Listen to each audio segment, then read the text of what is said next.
Alright, so here we are at the 16th, par 3, I should know this. It's probably playing like 165. Straightforward hole. If you miss short or left or right, you're in a lot of trouble. So let me show you. So as you can see, there's a bunker right here and it's just all slopes down. Anything right will bounce off into the trees. So really, you need to hit this green. It's super important on this one. There's not a lot of room to miss, except maybe short right. That still leaves you some trouble. So let's stick one on the middle of the green and get one back here.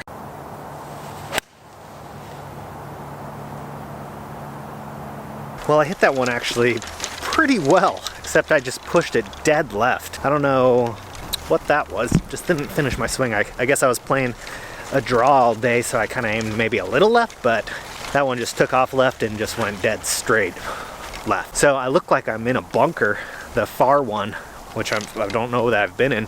So this should be a little adventure here, because I have no idea what the sand's doing right now. Imagine it's quite hard. So I may be playing a little creative chunk and run shot of some sort. I don't know yet. Well, let's get up there. All right, let's see the situation. Very nice, Kyle. Hey, at least it didn't plug. Oh, if that wasn't a lip right there, I'd almost consider putting it. But yeah, I'm gonna have to play something. Just judging by the mark that it made, it just looks like it's really wet. So gotta come up there. If I can play it down that ridge, that'll be real good. So I just need to carry it just onto there. So judging just by my feet, it actually feels pretty soft. So that's something to take into account. Sometimes there will be a crust layer on top and it feels like it's very gettable. So I'm just gonna play this like a normal bunker shot and try to get it to roll down that hill.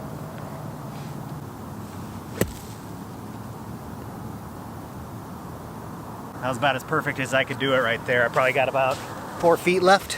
Just came out just right, hit that slope, worked on down towards the hole.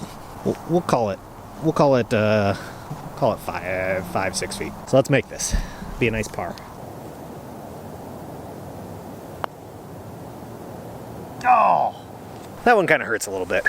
Felt like I played that great, put a nice roll on it for the conditions. I just got a lip. You know, it wasn't a bad roll. The hole was just in the wrong spot, or however they say that. So let's go to the 17th. All right, so back to another par 5. Bogey there, I think puts me at +1 or something. Like I said, at this point, I don't really care what I shoot. I'm just out here to play one of the last rounds of golf outside for the year here in Alaska. I'm not playing terrible, but I'm also not playing a super challenging course right now. It's just pretty straightforward. And if you keep the ball in play, there's no reason you shouldn't be able to shoot pretty well. So this par 5 is another one. The par 5s here on the back are both blind for your second shot, which makes it a little harder. And that's okay, because sometimes when you can't see a target, you'll hit a shot and it'll actually work out pretty well. I got a second. The group in front of me is still taking some time getting up to their balls. I was trying to think of what I'm going to title this video on YouTube. I was kind of thinking about my last course vlog, because it technically could be. I like to think I'll do more of these, but they're fun to an extent, but also they're super time consuming and they don't let me focus on what I love to do, and that's to be in the moment and play golf with my friends. A lot of times it's super hard to do a course vlog. If you're with strangers, it's, in my opinion, almost impossible. Like the guys in Golfholics, like they'll be with 2 other people, they'll have 2 cameras. I mean, they got it down to a science. And you have like the weekend hack, or a guy that goes out there he's not a great golfer, and he prides himself in that right now as he's trying to get better, but he'll go out with another person or with a group and he has it down to where he can do a whole vlog without disrupting the pace of play. Now, I just don't know if I have that skill set, because I like to talk to the camera and engage with a conversation of what's going on and stuff like that. I can do just me hitting shots, but I feel like I'm not playing anywhere super incredible that, you know, that's enough to capture an audience. So I'm really relying on my my conversation with myself at this point, and even that is probably not good enough. It's what I got, and hopefully it'll get better. You know, I'm probably gonna find out like this whole time my mic's not plugged in and I didn't capture any audio, and at this point, kind of too late for that. I'm on the 17th hole. I got 2 holes left, and I'm actually really hungry, and I'm looking forward to these wings with some blue cheese, and I don't even know who's playing tonight for football, but I'm just looking forward to relaxing tonight. I built a crib today. first crib I've ever built, and it was pretty easy for the most part, but you know, you look back and sometimes these years like fly by you and you don't even realize it. Like a lot of times me and my buddies will talk and it'll feel like we're 21 again or 18, and then I realize I'm 33 and I'm like, where did the last 15 years go? And then I gotta kind of think back and remember all the fun things I've done and all the people I've met and my wife and just all these things that, you know, you kind of lose track of because you're just kind of taking it day by day, and the next thing you know 5 years have gone by. So what I was saying is I just never pictured myself like building a crib. That was one of those things like, you know, dads do or like older people do. And older when I was 18 was, you know, somebody that was 30 and now I'm 33. So it's ironic to look back and see how I thought that was so far away, and now I just built a crib today and I feel still incredibly young. Numbers are saying differently these days. I just say that to just remember the good times sometimes with things that you've done in your life. Sometimes it's nice to sit back and recount all the adventures you've had and all the people you've met over the years, and it's easy to just get lost in the 9 to 5 and days fly by like crazy. So that's my philosophical 2 minutes while I'm waiting for these guys to get out of the way so I can crush my driver, and it looks like they're gone. So let's do it.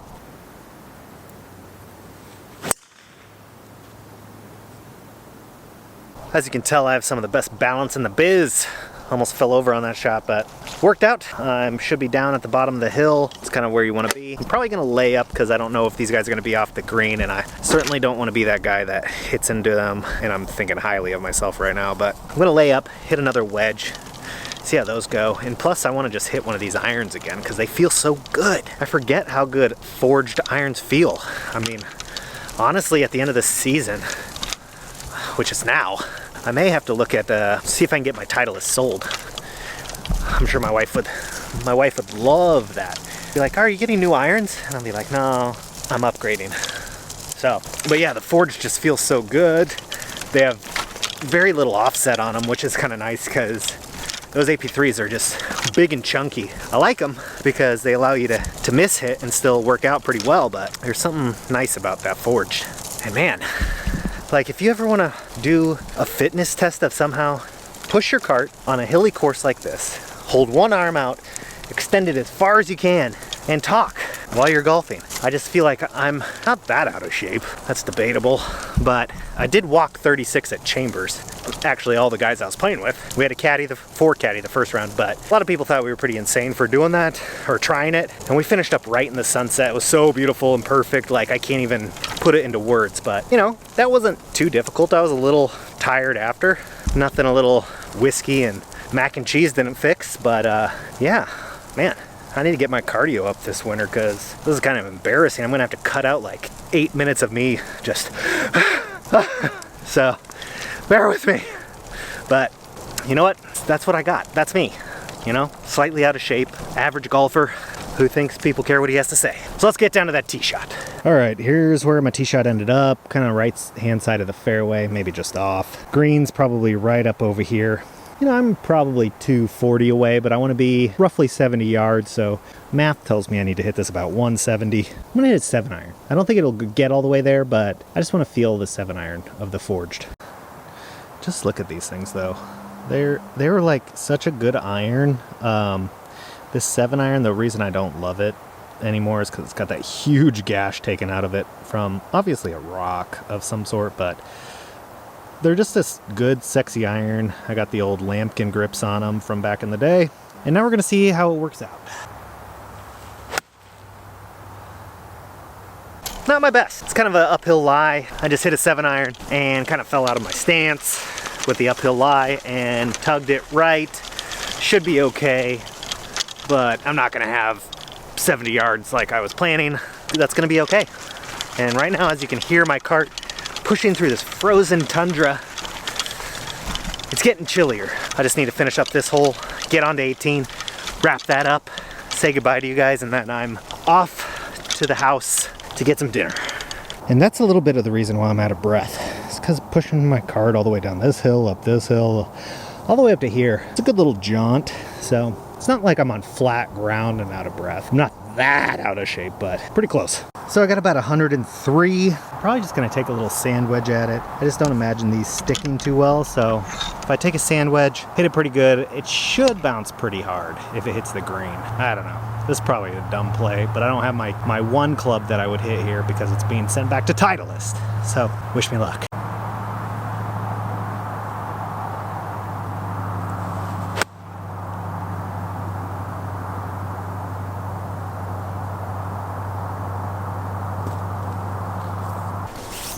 Well, that worked out okay, if I might say so myself. Just landed on the front and actually checked up pretty good. So just hit a full sandy at it and probably got a uphiller 10-footer for a birdie. Like to get that bogey back from the last hole because I should have dropped that one. You know what? Let's drain this one because I'm catching fire, or so I tell myself.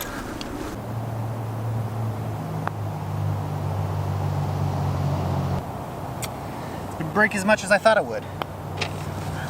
All right, a little routine par. I'll take it on this hole, especially since I didn't hit like the wedge was okay. I'll say that was a pretty good shot, but that 7-iron was a little embarrassing. So off to the 18th. I need a birdie here to shoot even, I believe. I might be wrong, and I'm sure I'll hear about that in the comments if I do math wrong. But 18th is a pretty straightaway par 4. Playing from the whites, it's relatively short. There is a pond to the right by the green. The green's also surrounded by bunkers on the right-hand side, so it's really just important to hit a good tee shot here and then knock that wedge close. Walk away with birdie to finish it off. All right, so here we are on the 18th. You basically see these two tallest trees out here, if my finger would not take the focus. Anyways, so right here on the right-hand side is about the line you want to be on. Anything too far right over here, too far, will be in the parking lot or lake. I'm going to try to just take a driver and hit it at one of those tall trees out on the left. So the ground's just about too frozen to even stick a tee in right now, so I had to stick it in a ditch. We'll see how that works out.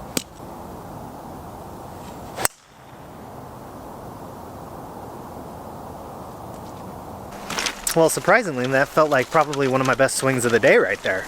Took it right at that right tallest tree, and it had maybe a little baby cut on it, but felt good. Now to execute on the approach shot. So as I'm wrapping this 9 holes up, this 9 in Whine of me just talking about whatever, life, golf, all that jazz, I'd really appreciate some feedback, especially as I'm kind of taking account of what I'm going to be doing this winter before the baby arrives, is I really want to hit it hard, especially in November, and create a bunch of content. It's important for me to hear kind of feedback on what you guys enjoyed seeing, what you'd like to see more of, with the understanding that I only have so much outdoor golf left to play. I know these are kind of fun, and I know course vlogs always seem to do pretty well. I gotta get creative. I gotta go back. I know some people didn't really enjoy some of the videos I made regarding like page sporadic, or some of the videos where maybe I was a little harsh on some people, but I don't know. It's kind of fun. It's fun to poke fun at people, and I mean nothing ill by it towards them. I just don't agree with how they do stuff, and that's okay. Maybe I'm wrong, or maybe I'm right, but we don't know that. So if you have some ideas, if you feel brave enough to give me some feedback on what you would like, what you would like to see more of, what you don't like, just leave in the comments below, send me a message, email, whatever. I'm open to everything. So let's go hit this approach shot. So it looks like I got about 103 left. Pins in the front, which is a very narrow part of the green. Obviously I got bunkers right. I think you can see that. I'm really gonna just try to hit that sand wedge again that I hit on the last hole, and see if I can get that same result.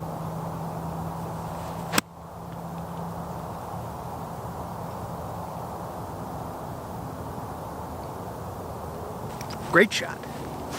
Everything's so frozen right now that like my tripod that I'm using to hold this up is like won't even stay put. So good thing I'm ending this pretty quickly, but I just hit that sand wedge. Probably the best shot I hit today. So I'm glad you guys could see it. I can hit a decent shot every once in a while. But let's go up there, make this birdie, and I think this will help us finish even, which seems like a good number for today. A good number for today. Even my speech is slurring now. That's pretty cold.